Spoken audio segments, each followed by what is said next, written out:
Okay बेटा, इसमें ना हमें आज सीखना है पोजीशन वेक्टर। ऑलरेडी मैं पढ़ा चुका हूँ पोजीशन वेक्टर, आप लोगों को शुरुआत में याद होगा। बिल्कुल इनिशियल स्टेज में पोजीशन वेक्टर क्या होता था, लेकिन दोबारा चलते हैं। Position vector, position vector, right. Position vector का मतलब यहाँ पर हम सीखेंगे कि बेटा कि एक ऐसा वेक्टर जो ना इनिशियल से ओरिजिन से लाइन ज्वाइन करके उसको फाइनल पॉइंट तक जोड़ना होता है। मतलब the position vector of A point at origin is a vector whose origin and head is coincide with the point। मतलब एक ऐसा वेक्टर जिसका टेल ओरिजिन पे रहे और हेड उस पॉइंट को कोइंसाइड करे, उसे हम पोजीशन वेक्टर बोलते हैं। मतलब position vector of A point, मैं याद देता हूँ, position vector of a point is a vector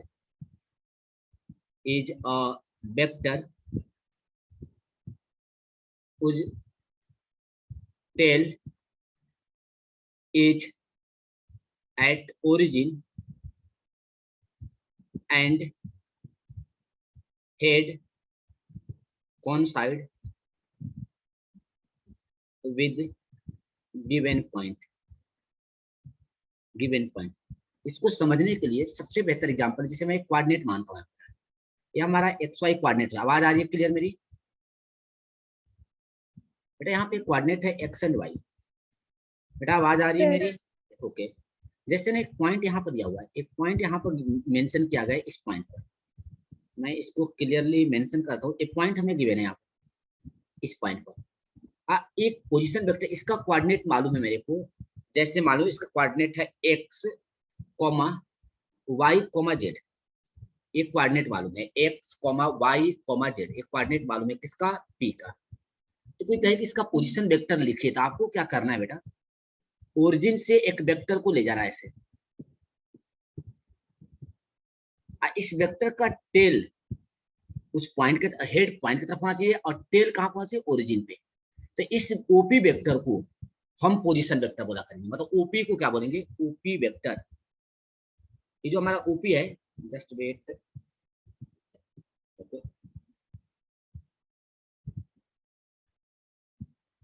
I think network issue है क्या? ओके, तो OP vector O and P, OP vector जो होगा, ये ओपी वेक्टर हमेशा कितना होगा, जिसको हम पोजीशन वेक्टर के नाम से जाते हैं, जिसे हम पोजीशन वेक्टर बोला करेंगे ओपी को, ये हुआ करेगा x माइनस 0 का आई कैप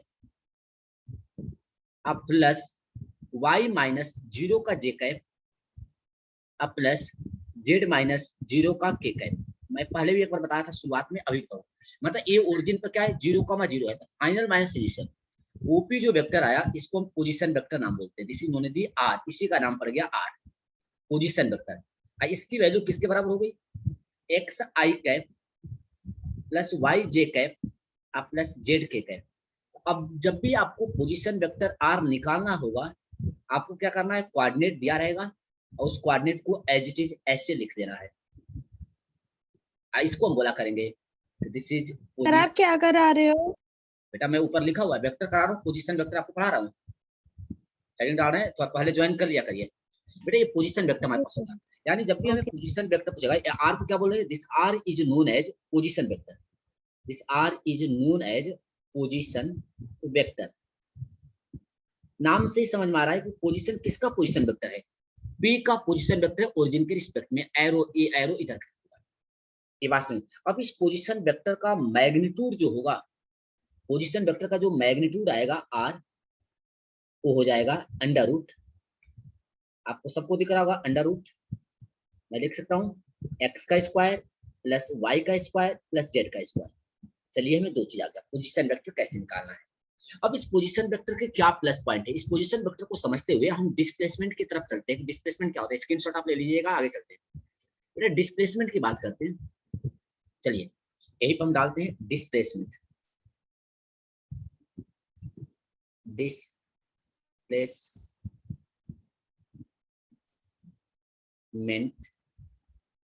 वेक्टर, डिस्प्लेसमेंट कैसे निकालना होगा इसके बारे में चलते हैं।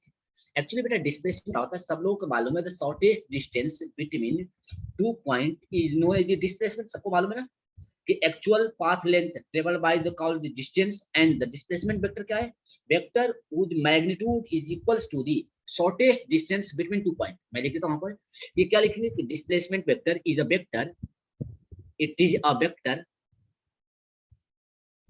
ध्यान समझना आप इस क्वेश्चन को, वेक्टर whose magnitude, जिसका magnitude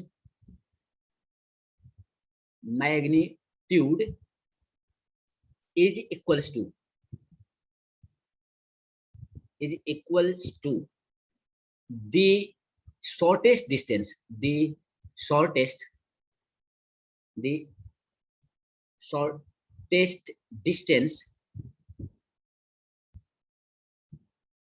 between initial and final point, initial and final point, समझ में आ गया? Final point.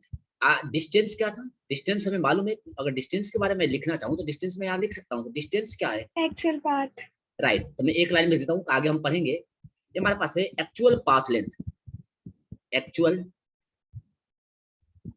नेटवर्क बड़ी डाइवर्ट हो रहा है, नेटवर्क बड़ी परेशान कर रहा है आज यहाँ पर। Actual path length travel is called distance. चलिए हम डिस्टेंस और डिस्प्लेसमेंट समझ गया। ये डिस्प्लेसमेंट कैसे निकालेंगे ये इंपॉर्टेंट था। हम लोग करते क्या बेटा कि डिस्प्लेसमेंट निकालने के लिए एक्स वाई कोऑर्डिनेट बनाते हैं। यहाँ पर हमने वाई कोऑर्डिनेट लिया, इसको एक्स कोऑर्डिनेट लिया, ध्यान समझते हैं, ये वाई, ये हमारे पास वाई हो गया, ये हो गया एक्स। अब हुआ क्या कि एक्स वाई लेते समय बेटा एक वेक्टर मतलब एक पार्टिकल यहाँ पे है, ये पार्टिकल यहाँ पे है ए पे, अब वो पहुंच रहा है बी पे, ध्यान समझना, ए से चलकर बी पहुंचा, ऐसे जा रहा है, यहाँ पहुंच गया। तो अब कोऑर्डिनेट दिया है दोनों का, इसका कोऑर्डिनेट ए का कोऑर्डिनेट दिया हुआ है, लेटे जूम करता हूँ, x1 y1 comma comma z1, ये ए का कोऑर्डिनेट है। अब बी का कोऑर्डिनेट मैं जूम कर लेता हूँ, x2 comma y2 comma z2। अब आपसे पूछा फाइंड डिस्प्लेसमेंट, ए से बी का डिस्प्लेसमेंट क्या होगा।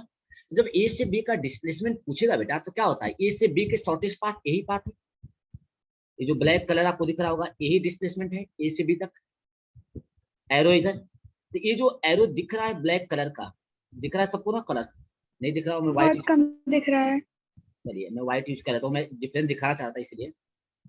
ये जो कलर दिख रहा है ना, अब देखिए ये डिस्प्लेसमेंट हमारा होगा, डायरेक्शन हो गया ए से बी की तरफ, लेकिन निकालूंगा कैसे, तो इसके लिए पोजीशन वेक्टर की नीड होती है। क्या करते हैं, एक पोजीशन वेक्टर को यहाँ से जोड़ते हैं। पहले आप ए का पोजीशन वेक्टर लिखिए, ये बन गया ए का पोजीशन वेक्टर, एरो इधर हो गया, इसको आर ए बोलते हैं। फिर आप बी का पोजीशन वेक्टर लिखिए, मतलब ए से बी को जोड़ दीजिए, हेड इधर होना चाहिए बी की तरफ, आर बी हो गया। आप यहाँ से लिखिए position vector of A particle का पोजीशन वेक्टर क्या होगा, तो ऊपर फॉर्मूला लिखा हुआ है, x1 i कैप अभी y1 j cap plus z1 k cap. Similarly अगर आर बी का पोजीशन वेक्टर लिखूं, x2 i cap y2 j cap plus z2 k cap. बेटा इस ट्रेंगल को ध्यान से देखें, एक मिनट और देखते हैं, अभी वेट करें आप लोग। इस ट्रेंगल को मैं बिल्कुल ध्यान से देखो, किस ट्रेंगल को, इसको ध्यान समझना, ये ट्रेंगल ऐसा ही कुछ दिख रहा है ट्रेंगल यहाँ पर, इसको हमने ओ मान लिया है, इसको हमने ए मान लिया है, इसको हमने बी मान लिया है। तो बेटा इसमें है क्या है, ओ से क्या हुआ, एक वेक्टर जिसको हमने आर ए बोला है, ये ओ से बी क्या है, आर बी वेक्टर है।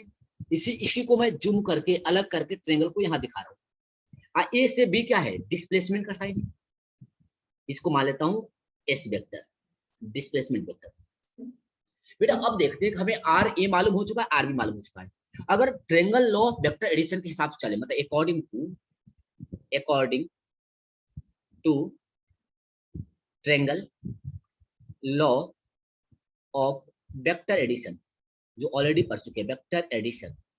वी नो दैट कि सेम सेंस में जो वेक्टर होगा उसका सेंस अपोजिट के बराबर होगा। देखिए आर ए और एस सेम सेंस में है, मतलब एक ही डायरेक्शन में चल रहा है, मतलब कौन सा डायरेक्शन में, क्लॉकवाइज में। आर बी अपोजिट है, तो आर बी किसके बराबर होगा, लिख सकते हैं R B vector is equal to किसके बराबर हो जाएगा, R A vector plus S vector के बराबर। अब यहां से एस कैलकुलेट करते हैं, एस कितना हो जाएगा, R B minus R A. अरे यार ये तो मजा आ गया देखकर कि डिस्प्लेसमेंट निकालने के लिए कुछ करना ही नहीं है।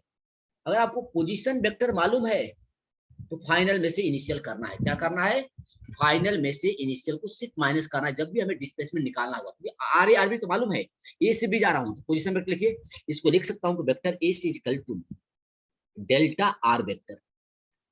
ऐसे भी एग्जामों में लिखा होता है डेल्टा आर वेक्टर, मतलब change in position. Delta R का मतलब कि इसको इस तरह से भी डिनोट करते हैं कि R final vector minus R initial vector. चलिए हम क्वेश्चन स्टार्ट करते हैं सॉल्व करना। क्वेश्चन इसलिए बेटा स्टार्ट करने हैं इसमें कि ये एस क्या होगा, पोजीशन वेक्टर हो गया। ये आता कहां से, change in position vector is known as the displacement. यानी एक हम यहाँ पे नोट लिख सकते हैं कि change in position vector is called displacement vector. हो सर ऊपर वाला फॉर्मूला गलत था क्या जो हम पढ़े थे, ऊपर वाला फॉर्मूला पढ़ लिया लेकिन न्यूमेरिकल इसी सॉल्व होंगे जो आपको यहाँ दिख रहा है। क्या दिख रहा है, चेंज इन पोजीशन वेक्टर क्या होगा, मैं हाईलाइट करता हूं इसको कि change in position vector is equal to displacement. यानी हम जेई मेंस के या कंपटीशन के एग्जाम सॉल्व करने जाते हैं तो हमें चेंज चाहिए। हमें क्या चाहिए, सिर्फ इसका चेंज चाहिए, आर फाइनल का सेंसर सबको समझ में आ चुका है। चलिए one by one question start करते हैं। हमने दो चीज पढ़ा दिया आपको, एक पढ़ा दिया आपको कि किस तरह से हम डिस्प्लेसमेंट निकालेंगे, एक तरह से किस तरह से पोजीशन निकालेंगे। चलिए मैं स्क्रीन को ऊपर करता हूँ, क्वेश्चन थोड़े से प्रैक्टिस करते हैं, देन हम पढ़ेंगे डॉट प्रोडक्ट। चलिए एक क्वेश्चन है, एग्जाम्पल देते हैं यहाँ पर, समझते हैं। क्वेश्चन बेटा लिखा हुआ है अ पार्टिकल गोज फ्रॉम, लिखा हुआ है अ पार्टिकल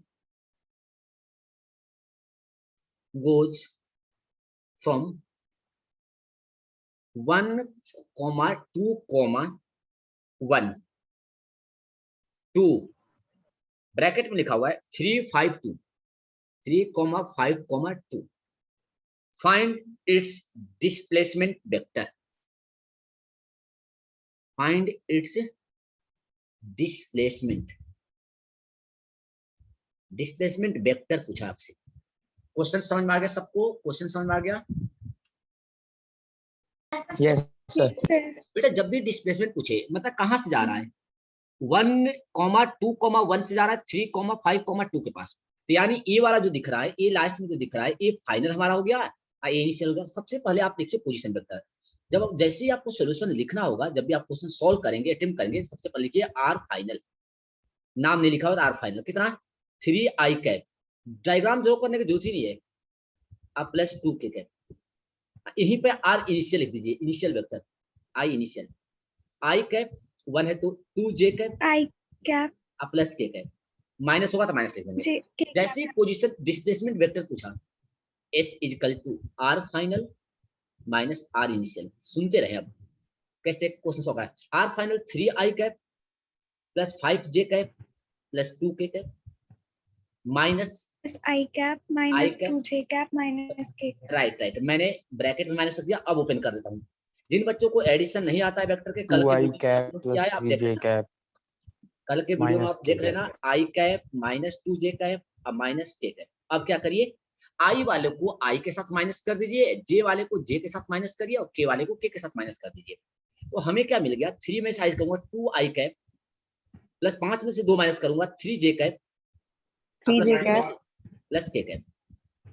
बेटा जैसे ही किसी ने हमसे पूछा कि पोजीशन वेक्टर बताइए, डिस्प्लेसमेंट वेक्टर, हमारे पास अगर पोजीशन पूछा होता है तो ये फाइनल का पोजीशन ऊपर लिखा हुआ है इनिशियल, ये हमारा आंसर हो गया, ये हमारा आंसर। ये आपको वेक्टर दिख रहा होगा क्लियर, शायद नहीं दिख रहा होगा तो यहाँ पे मैं हटा कर देता हूँ साफ। ओके ओके जस्ट वेट, ये जे कैप है, ऐसा आंसर है बेटा, ये आपका आंसर आ गया। अब कोई पूछता है डिस्प्लेसमेंट बताओ कितना होगा, डिस्प्लेसमेंट बताओ तो इसका मैग्नीट्यूड आप निकाल दीजिएगा। अब मैग्नीट्यूड निकालने में तो आप बिल्कुल महारत हासिल कर चुके हैं कल के क्लास में। 2 का स्क्वायर प्लस 3 का स्क्वायर प्लस 3 का स्क्वायर Plus 1 प्लस का square. 1 का बेटा देख 4 प्लस 9 प्लस 1 कितना हो गया 9 4 14 Plus 1. 14 मीटर या जो भी यूनिट होगा। यह है डिस्प्लेसमेंट एक्चुअल में। अब कोई वेलोसिटी पूछता, टाइम दिया होता है तो मैं डिस्प्लेसमेंट अपन टाइम करके वेलोसिटी भी निकाल सकता हूँ। हमने पढ़ लिया कि how to calculate a vector. चलिए एक और क्वेश्चन ट्राई करते हैं थोड़े अलग टाइप के, इसको देखते हैं ना। एग्जांपल नंबर 2, एग्जांपल नंबर 2 बेटा इसमें हम क्या करेंगे, क्वेश्चन में लिखा है कि अब ऐसे तुम स्टार्ट, ऐसे लिखता हूँ क्वेश्चन में कि a particle start from this, ऐसा तुम क्वेश्चन बनाता हूँ question, a particle length, a particle start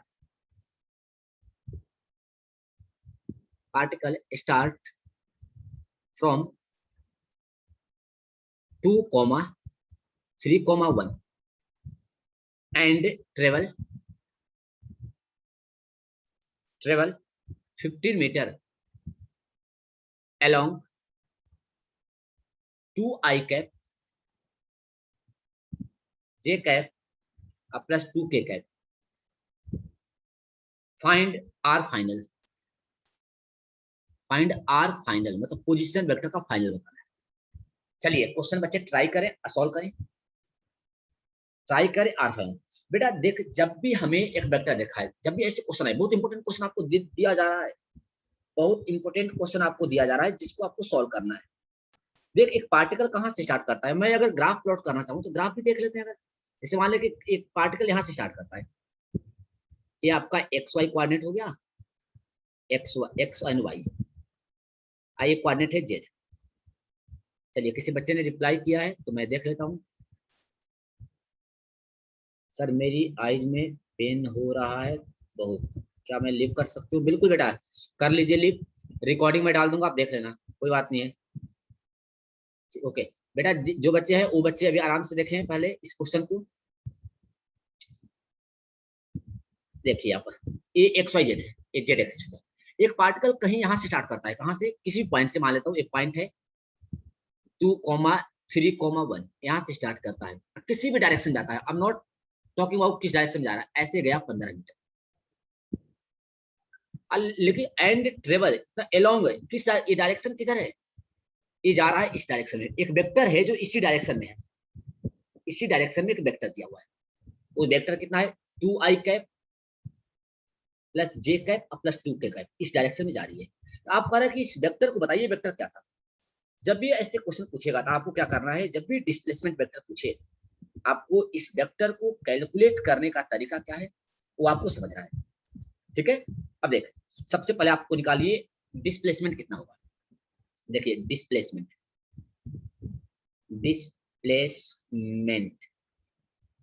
कितना होगा, इस वेक्टर कितना होगा इसको, तो बेटा मैग्नीट्यूड कितना है 15, याद रखना, इनटू जिस डायरेक्शन में जाता है उसके यूनिट कैप से मल्टीप्लाई कर देते हैं। मतलब डिस्प्लेसमेंट का मैग्नीट्यूड इनटू डायरेक्शन, मतलब इसी का आर कैप, जिस डायरेक्शन में जा रहा है मैग्नीट्यूड, ये डायरेक्शन आ गई, 15 मीटर के कितना चला, 15 मीटर चला, ये तो मैग्नीट्यूड हो गया, किस डायरेक्शन में गया है, इस डायरेक्शन के यूनिट वेक्टर से मल्टीप्लाई कर देते हैं।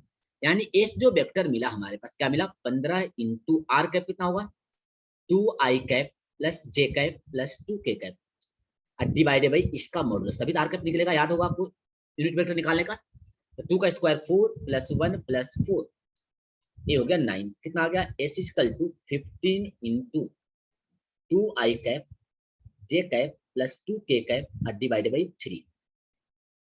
अब 3 से आप इसको डिवाइड कर लीजिए, कितना आ गया 15 डिवाइडेड बाई 3 इक्वल टू, ये आ जाएगा s equal to displacement vector equal to 5 2i cap plus j cap plus 2k cap, multiply कर देते इसमें। Now we got a vector 10i cap plus 5j cap plus 2k cap, ये तो हो गया displacement.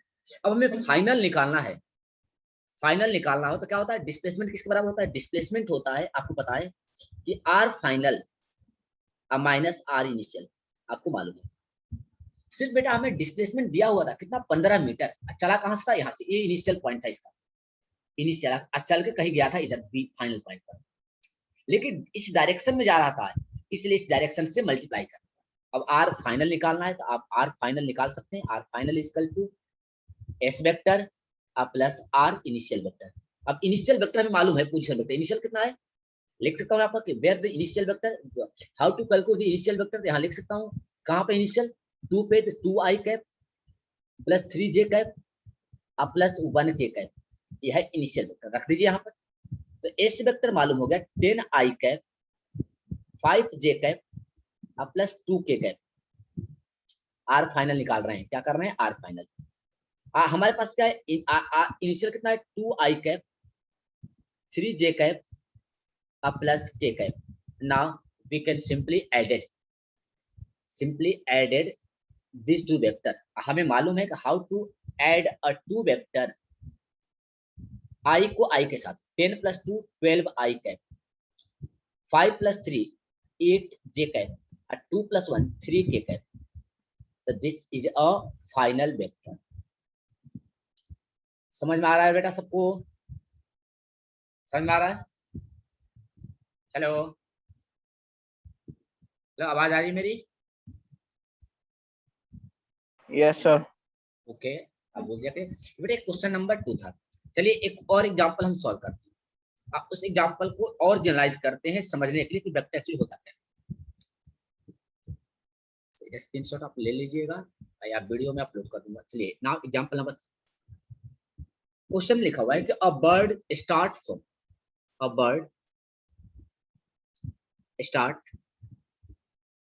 From 1,1,1 travel with the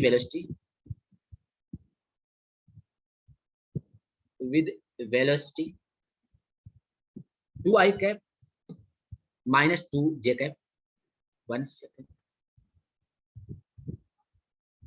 travel with velocity 2 I cap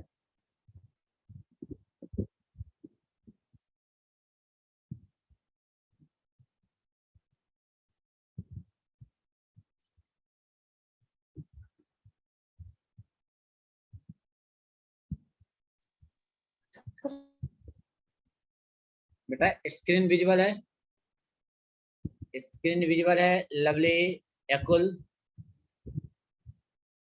hello, yes sir. Okay. तो कह रहा है कि a bird start from 1,1, travel with the velocity 2 I cap minus 2 j cap plus k cap for 6 second. कितने समय के लिए, for 6 second के लिए। देन इट्स ट्रेवल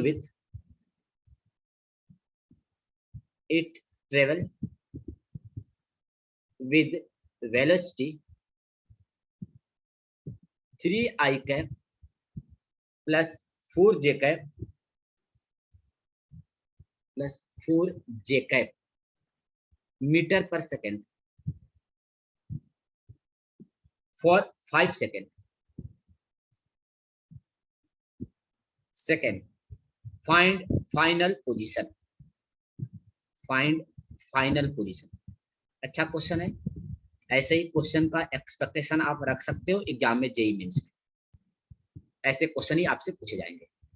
वो छोटे छोटे लल्लू टाइप के क्वेश्चंस कम आते हैं, लेकिन लल्लू टाइप के क्वेश्चन समझने के लिए, लल्लू टाइप क्वेश्चन समझ के ही हम कंसेप्ट को समझ सकते हैं।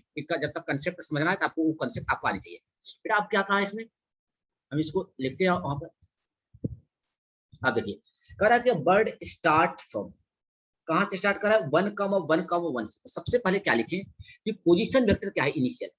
आर आई पता हो चुका है कि आर आई जो वेक्टर होगा वो होगा आई कैप प्लस जे कैप प्लस के कैप। ये आपको इनिशियल वेक्टर मालूम हो चुका है। अब ये कह रहा है कि पहले फर्स्ट जो पार्ट है, वेलोसिटी कितनी है, वेलोसिटी क्या होती है, फर्स्ट पार्ट में वेलोसिटी क्या होती है, average velocity equal to displacement of time. तो पहले पार्ट में वेलोसिटी जो देखा है, वेलोसिटी 1 की बात कर रहा हूँ, जिसको मैं ऐसे लिख सकता हूँ कि that is equal to v1। ये जो वेक्टर होगा वो क्या होता है, डिस्प्लेसमेंट वेक्टर अपॉन टाइम सबको मालूम है। यानी इसको मैं ऐसा लिख सकता हूँ ना बेटा प्यार से कि v equal to s vector s1 divided by time t1। अब हमें v1 दे रखा है तो हम यहाँ से s1 तो निकाल सकते हैं ना कि now from this formula we can easily calculate s1 equal to v1 vector into time t1। और टाइम स्केलर है तो चुपचाप मल्टीप्लाई कर देते तो हमारे पास v1 का फॉर्मूला आ गया निकालने का कि s1 कैसे आएगा। सॉरी v1 हमारे डिस्प्लेसमेंट निकाल, पहले वाले क्वेश्चन जैसा है, डिस्प्लेसमेंट निकाल कर ऐड कर दूंगा इनिशियल वेक्टर से। सबसे पहले निकालते हैं s1 वेक्टर, एरो यहाँ पर एरो दूंगा। v1 मालूम है कितना 2i cap minus 2j cap plus j cap into time कितना 6 सेकंड, तो मल्टीप्लाई कर दीजिए 12i cap minus 12j cap plus 6k cap, ये आ गया डिस्प्लेसमेंट 1। अब चलते हैं सेकंड वेलोसिटी की बात करते हैं। v2 equal to same formula displacement s2 divided by time t2। Now s2 equal to v2 vector into time t2 रख देते इस क्वेश्चन में। तो s2 कितना मिल गया, v2 कितना है 3i कैप सिर्फ 4j कैप, टाइम कितना 5 सेकंड। तो s2 की जो वैल्यू आ जाएगी 15i cap plus 20j cap. चलिए अब हमें डिस्प्लेसमेंट निकालना है कि डिस्प्लेसमेंट कितना होगा। अब दोनों डिस्प्लेसमेंट को हम क्या करते हैं ऐड कर लेते हैं, क्योंकि एक डिस्प्लेसमेंट 5 सेकंड में चला है, अगला 6 सेकंड में इतना चला, अगले 6 सेकंड में इतना चला है, तो एक्चुअल में डिस्प्लेसमेंट चला कितना हो, तो टोटल डिस्प्लेसमेंट जो होगा s इक्वल टू लिख सकते हैं ना vector s1 plus vector s2, यही तो मैं एडिशन है वेक्टर का। s1 कितना है 3i sorry 12i, sorry just wait, यहाँ ऊपर है s1, ये है s1 है, ये है s2, मैं तो इस दोनों को ऐड कर रहा हूँ, ये s1 हो गया, ये s2 है, दोनों को ऐड कर रहा हूँ, ठीक है। अब देखिए s1 कितना हो गया 12i cap minus 12j cap plus 6k cap plus 15i cap plus 20j cap. Now simply added 12 plus 15, तो 12 प्लस 15 हो गया 10, 22 प्लस 5 27 i कैप माइनस 12 में से निकाल देते इसको, ये हो जाएगा 12 8 plus 8 j plus 6k cap. तो हमें डिस्प्लेसमेंट मिल गया कि 5 सेकंड में कितना दूर गया और 6 सेकंड में कितना था, दोनों मिलाकर एक्चुअल डिस्प्लेसमेंट कितना था, ये वेक्टर आ गया एक्चुअल डिस्प्लेसमेंट। ठीक है बेटा, एक्चुअल डिस्प्लेसमेंट के बाद हमें क्या करना है, हमें निकालना है final. We know that according to triangle of addition कि R final position minus R initial position is equal to S vector. हमें फाइनल बताना है, तो now R final position vector is equal to initial S vector plus R initial vector. Initial हमें लिख रखे थे i1 j1 right. आपको पता होगा कि इनिशियल वेक्टर मैं ऑलरेडी लिख रखा हूँ, एस तो मालूम है 27i cap plus 8j cap plus 6k cap, लेकिन इनिशियल कितना है, इनिशियल ऊपर चलते हैं, मैं आपको समझाता हूँ। इनिशियल देखिए आप यहाँ पर, this is the initial, this is the initial vector, आपको दिख रहा होगा आई cap J cap K cap. तो मैं हम लोग क्या करते हैं, चलते हैं इसको स्क्रीन को लेकर, भैया तुम मत यहाँ से उठ, चल जाता initial I cap J cap K cap, तो आई कैप जे कैप और plus K cap. Now simply add कर लेते हैं, तो R final vector equal to कितना होगा 27 plus 1 28 I cap plus 8 plus 1 9 J cap plus 6 plus 7 K cap. आया बेटा समझ में सबको? हेलो मेरी आवाज आ रही है? Yes sir. बेटा तो ऐसे क्वेश्चन हमारे एग्जाम में आएंगे जिसको हमें समझना है। चलिए एक और क्वेश्चन समझते हैं, मैं जानबूझ के अच्छे लेवल के क्वेश्चन आपको कराना चाहता हूँ जहां से आपको मजा आने लगे। चलिए बेटा एक और क्वेश्चन समझते हैं जहां पे ग्राफ दिया हो, फिर उसको किस तरह से हम समझते हैं पोजीशन वेक्टर में। ना एग्जांपल नंबर 4 लेते हैं। क्वेश्चन ऐसे दिया हुआ है कि all forces produce equilibrium, the find F1 and F2। करा कि all forces produce in equilibrium then find F1 and F2, यही आपसे पूछा है। लिख देता हूं यहाँ पर, इफ क्वेश्चन लिखा होता है if all forces produces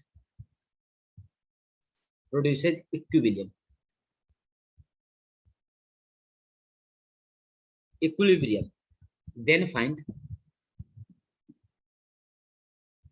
F1 and F2 ऐसे लिखा क्वेश्चन मार्क। और डायग्राम दिया हुआ है, डायग्राम में क्या दिया होता है बेटा, डायग्राम ऐसे दिया हुआ है x y z, y axis z axis x axis. एक फोर्स इधर है, एक फोर्स किधर की तरफ, ऊपर की तरफ है, कितना 10√3 न्यूटन, एक फोर्स ऊपर की तरफ है ऐसा 10√3 न्यूटन। एक फोर्स इधर की तरफ है जिसको लिखा गया है F1, एक फोर्स इधर की तरफ है जिसको लिखा गया है F2। कितने एंगल पे, यहाँ से, सॉरी एक्स वाई दिया, जेड नहीं दिया हुआ, मैं इरेज करके शायद सही डायग्राम आता हूँ, थोड़ा सा एक्यूरेट डायग्राम दिख जाए, जस्ट वेट, कलर यूज करता हूँ बड़ा सा। यहाँ पे ऐसे क्वेश्चन दिया था X Y, X and Y, एक फोर्स इधर की तरफ है जिसका नाम है F1, एक फोर्स इधर की तरफ है 10√3, एक फोर्स इधर की तरफ है F2, एंगल है इसका 30 डिग्री। आपसे पूछा है कि बताओ F1 F2 की वैल्यू क्या होगी जहां पे सारे फोर्सेस इक्विलिब्रियम प्रोड्यूस करते हैं। मैं आपको कल की क्लास में एक लाइन सिखाया था बेटा, जब भी इक्विलिब्रियम का मतलब है कि फोर्स x में भी 0 हो, y में 0 हो, z में 0, मतलब नेट फोर्स क्या होना चाहिए फॉर इक्विलिब्रियम, याद रखना इस लाइन को, फॉर इक्विलिब्रियम। इक्विलिब्रियम का मतलब होता है कि पार्टिकल किसमें है, रेस्ट में, पार्टिकल किसमें है, पार्टिकल इज एट रेस्ट, अपने भाषा में समझे। रेस्ट में कब रहेगा, जब x डायरेक्शन में भी फोर्स 0 हो जाए, y डायरेक्शन में भी फोर्स 0 हो जाए, और z डायरेक्शन में भी फोर्स 0 हो जाए। इन तीनों को मिलाकर हम क्या बोलते हैं कि इक्विलिब्रियम का मतलब होता है कि F नेट क्या होना चाहिए, 0 होना चाहिए। तो F नेट कहीं 0 बोला जाता है तो इसका सिर्फ मतलब है, इसका सिर्फ मतलब बेटा कि ए टर्म, मतलब x कोऑर्डिनेट 0, y कोऑर्डिनेट 0, एक कोऑर्डिनेट 0। तो अब आप क्या करिए, आप कह सारे इक्विलिब्रियम में है, आप F1 F2 बताइए, आप क्या करिए सारे फोर्स को पहले वेक्टर में लिख लीजिए, लिखते हैं 1 बाय 1 तीन फोर्स को। F1 कितना है, F1 vector is equal to कितना, सिर्फ मेरे को नहीं मालूम है, इसको लिख देता हूँ F1 मैग्नीट्यूड F1 आई कैप, ये डायरेक्शन मालूम है।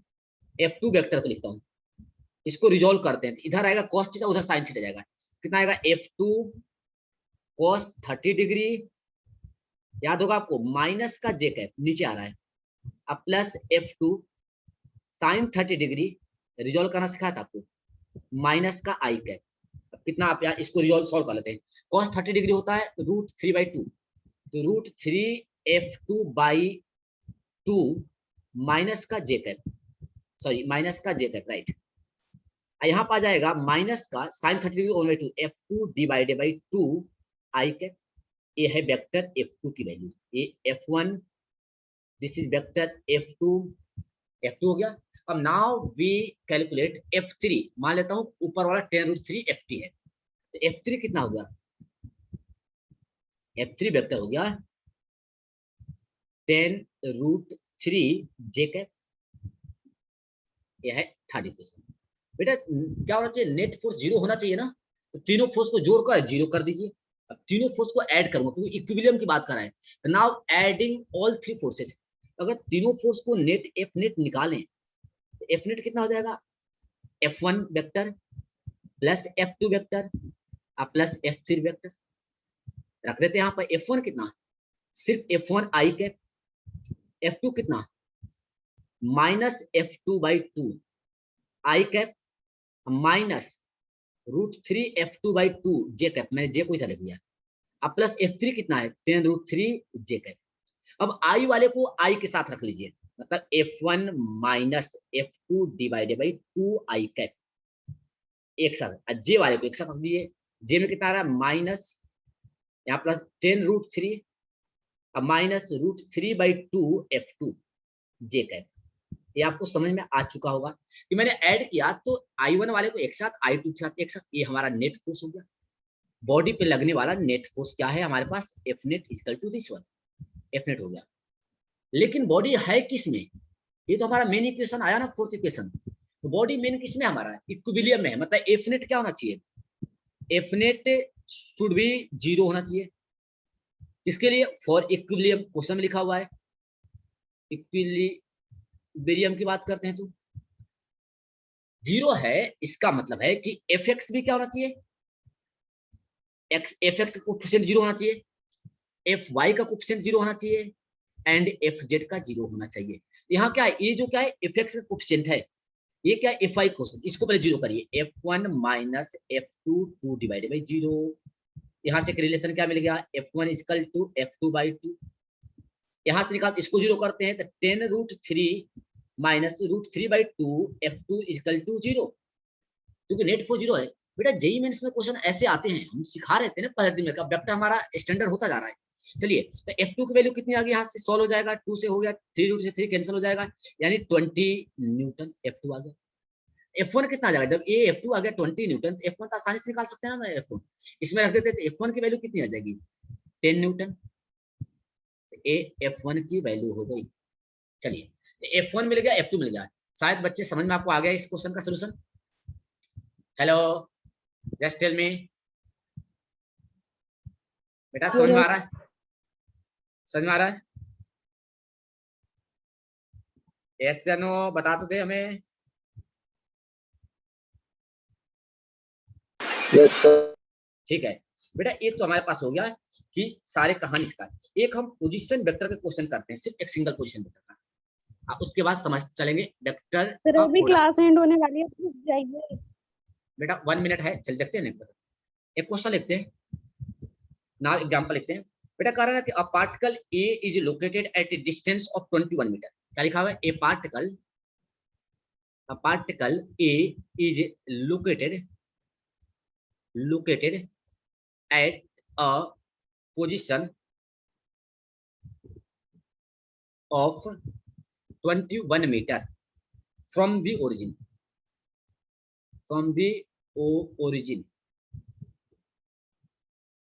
and OA is directed along the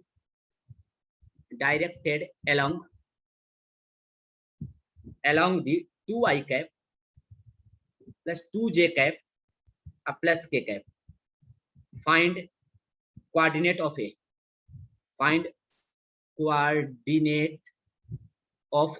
बेटा ऐसे क्वेश्चन जब भी आपके एग्जाम में पूछे कोऑर्डिनेट ए, सबसे पहले आप ओए वेक्टर निकालिए। ओए वेक्टर क्या होगा, ओए वेक्टर आ जाएगा vector 2i cap plus 2j cap plus k cap, ये हो गया